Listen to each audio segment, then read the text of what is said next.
Kiekvieną pristatymą aš trumpai pristatysiu kiekvieną iš dalyvių ir ką jie nuveikė. Tai prieš pradedant pirmąjį pristatymą. Žiedė visą širdį ir jėgas atiduoda darbui su socialiai atskirtomis žmonių grupėmis.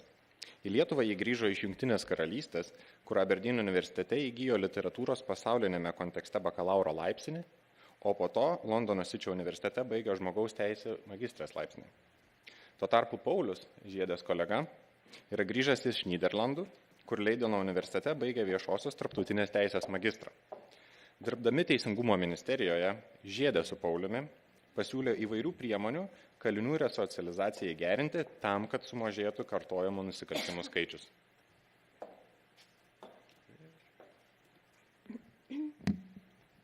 Ačiū, Pauliau.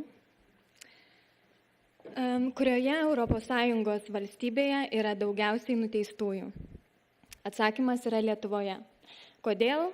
Dėl to, kad mes užuot sprendę nuteistųjų įkalinimo integracijos problemą, ją giliname.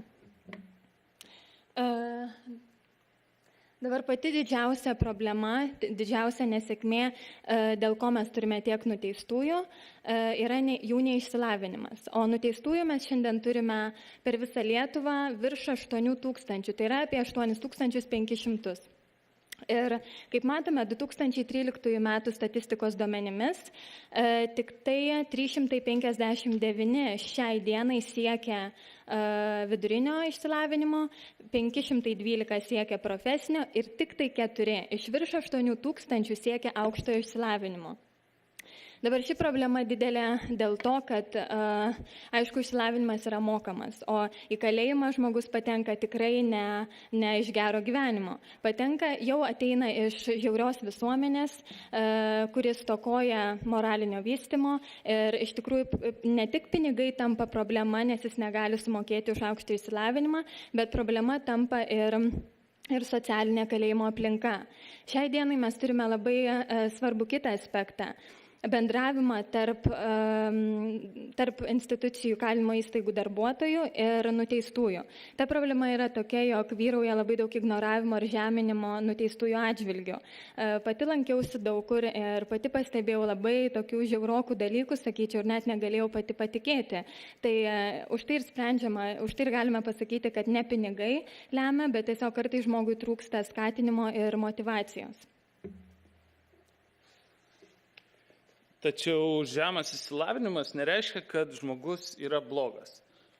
Pabandykime pažiūrėti, kas yra tas standartinis Lietuvos nusikaltėlis. Dažnai Lietuvoje manoma, kad visi nusikaltėliai yra serijiniai žudikai, prievartautojai, sąmokslautojai ar kiti mafijos šulai. Tačiau skaičiai byloja visai ką kitą. Tik vos daugiau negu 5% visų nusikalstamų veikų padaromų yra labai sunkus nusikaltimai, o būtent tie nusikaltimai yra, kuriais yra paminamos esminės, pagrindinės visuomenės normos ir nuo tada mes galime sakyti, kad žmogus turi tikrai rimtų problemų ir reiktų jį įkalinti ilgam. Dar iškalbingesnis skaičius yra tai, kad daugiau negu pusė visų nusikaltimų yra padaromi iš materialinių paskatų. Įstatymas tai apibrėžia kaip nusikaltimus nuosavybei ir turtiniams teisėms. Tai yra ta dalis nuteistųjų, su kuriais iš esmės galima dirbti ir dirbti efektyviai, jiems pagelbėjant ir juos pataisant. Būtent nuo to ir mums reiktų atsispirti.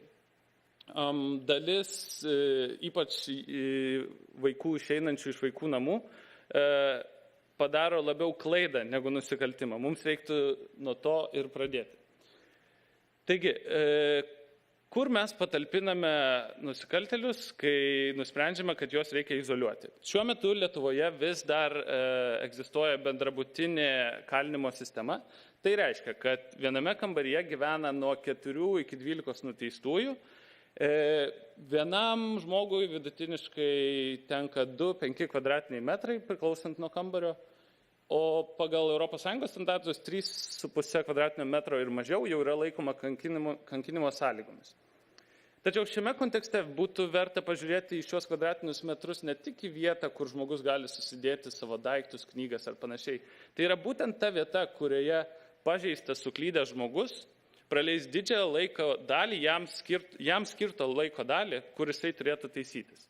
Šiuo atveju mes patalpindami 14 tokių žmonių į vieną terpę, paverčiame tuos kambarius nusikalstamumo mokykla, o ne pataisos namais. Taigi, mums reikia naujos infrastruktūros, naujų kalėjimų, naujų pataisos įstaigų. Vienas geriausių būdų, kurį mes nustatėme savo rotacijos metu, tai yra įtraukti privačius investuotojus į šią veiklą, valstybei skelbiant konkursus, nustatant kriterijus, kokiais remiantis būtų statomos naujos pataisos įstaigos, atsižvelgiant žinoma į ES kalinių taisyklės. Ir tokiu būdu privatus investuotojas galėtų pasinaudoti Europos tarybos vystymo banko siūloma paskola, kuri užtikrina geriausias palūkanas rinkoje. Ir būtent tokiu būdu valstybė permestų visas iš projekto įgyvendinimo tenkančias rizikas privačiam investuotojui ir kadangi privatus investuotojas kaip ir siekiantis pelno vienetas, tai jisai atliktų darbą operatyviausiai ir ekonomiškai efektyviausiai. Atlikus tai mes turėtume progą ne tik turėti naujas pataisos įstaigas, bet ir peržiūrėti visą savo kalinimo kultūrą savo valstybėje. Tačiau, kaip bebūtų gaila, vien naujos infrastruktūros, vien naujų kalėjimų nepakanka. Kalbėjome apie išsilavinimą.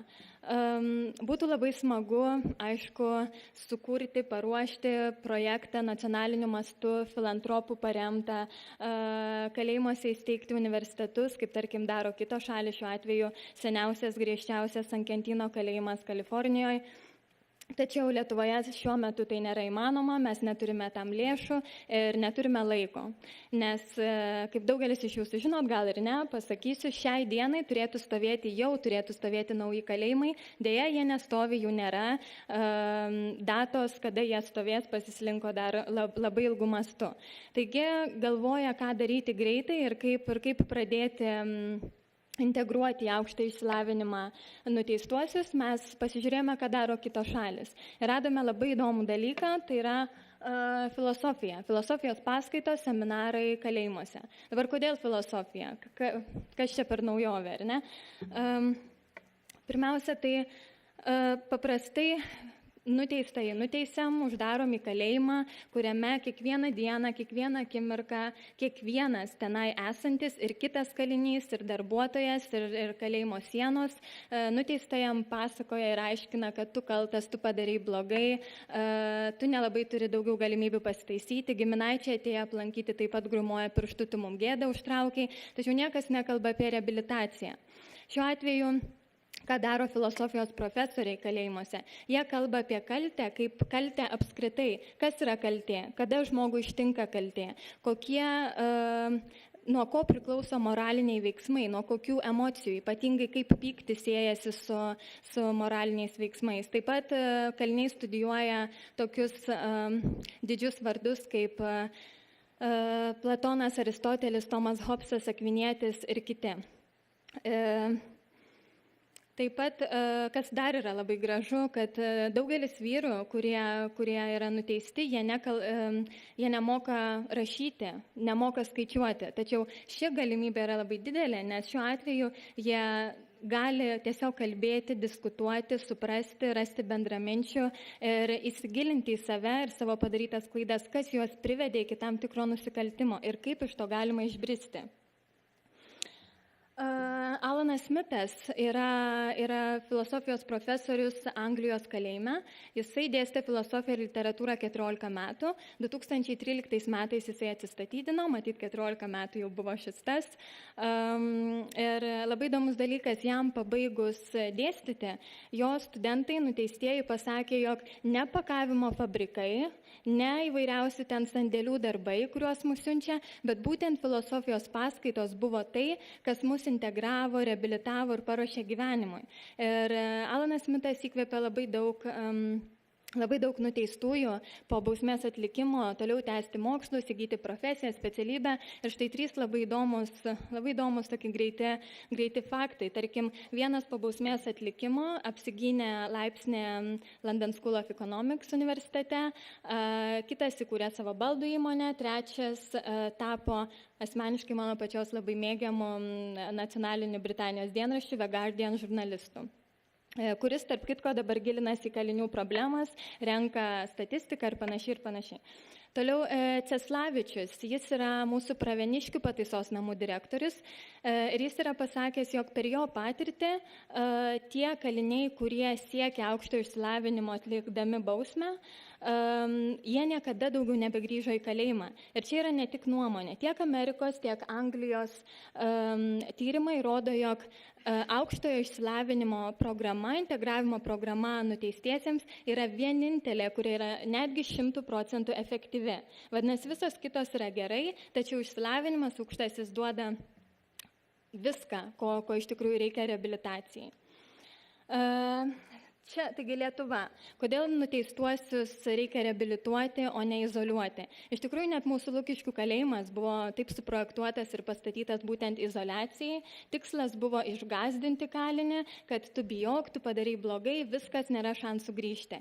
Ir dėl to, aišku, mums reikia ir naujos infrastruktūros, nes šiai dienai su izoliacija labai modernioje šalyje neprasisuksi, reikia reabilituoti.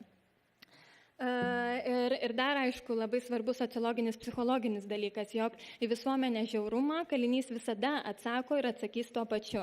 Jau jisai patenka į kalinimo įstaigą žiauros aplinkos, dėl to mums nereikia dar antrą kartą elgtis netinkamai ir nesuteikti reabilitacijos ir pasiteisimo galimybės. Štai čia yra atrodytų studentai, paprasti, baigę diplomą, bet jie yra iš Kalifornijos pačio seniausio kalėjimo, pačio griežčiausio, tenai kali 4000 nuteistųjų. Ir štai yra filantropinis projektas Universitetas kalėjime. Vienas iš jų yra nužudę žmogų 15 metų, tada baigė universitetą, įgijo laipsnį San-Quentino kalėjime ir štai neužilgo iškeliaus į laisvę ir tęs gyvenimą toliau ir labai to laukia ir labai nori ir tikisi, kad jam pasiseks. Pateikia filosofijos paskaitų įkalinimo įstaigose galimybių analizę. Pateikėme ją Teisingumo ministerijai ir iš tiesų šiai dienai tai yra svarstoma tapti viena iš rimčiausių reabilitacijos ir resocializacijos priemonių šiandien statomiems pakelės namams Vilniuje, Kaune, Panevėžyje ir Alytuje. Nuteistieji, mūsų visų nuteistieji ir mūsų kaip visuomenės požiūris į nuteistuosius yra labai didelė ir labai aktuali problema šiandien Lietuvoje. Ir tik tai tada, kai mes kiekvienas savo pasakysime, kaip tai yra svarbu, tik tai tada mes galėsime paversti kalėjimo kamerą į klasę, o patį kalėjimą į universitetą. Ačiū.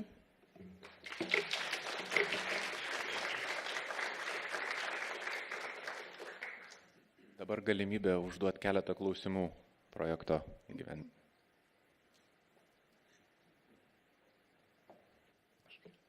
Norėjau pasiteirauti, ar jūs turite statistiką, kiek tas bausmės gavusių procentų yra iš tikrųjų pirmą kartą kažkaip nusikaltę, o kiek yra vis dėlto recidyvistai, nes mano žiniomis Britanijos patirtis yra ta, kad pirmą kartą nusikaltusiai labai retai kada gauna kalėjimo bausmę.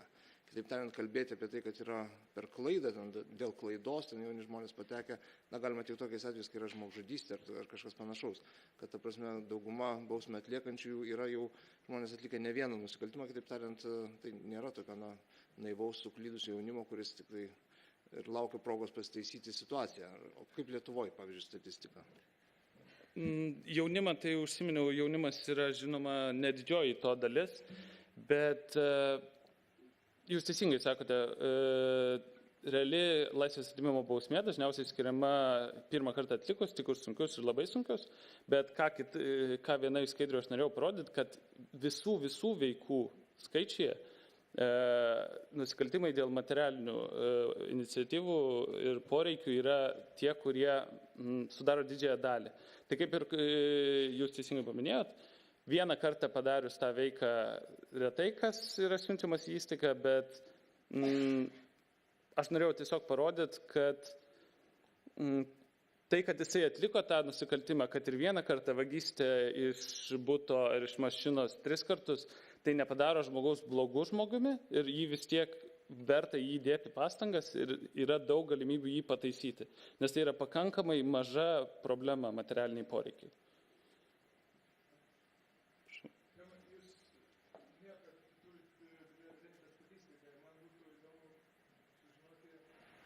Šalyse, kuriuose veikia šitą sistemą, kuriuose mokomi filosofijos yra, kokia statistika yra iš tų, kurie jau praėjo tos kursus ir grįžimas atgal, galima uždrausti, tarp tų, kurie nepraėjo, tai išpalygimas, kiek sumažina tą režimų reiką.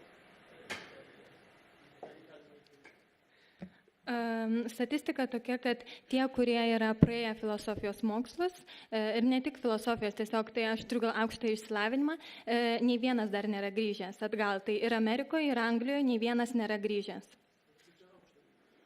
Aukštai, bet tai eina, ta prasme, filosofija, sociologija, literatūra. Taip. Taip, atskiras kursas yra tik tai Anglijoje ir jie tokios statistikos nerenka. Jie renka tik taip.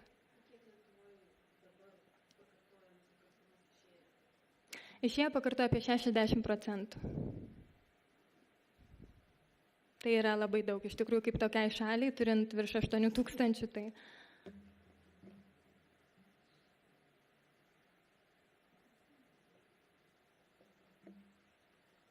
Ar būtų dar klausimų, komentarų? Prašom. Gerai, ačiū labai.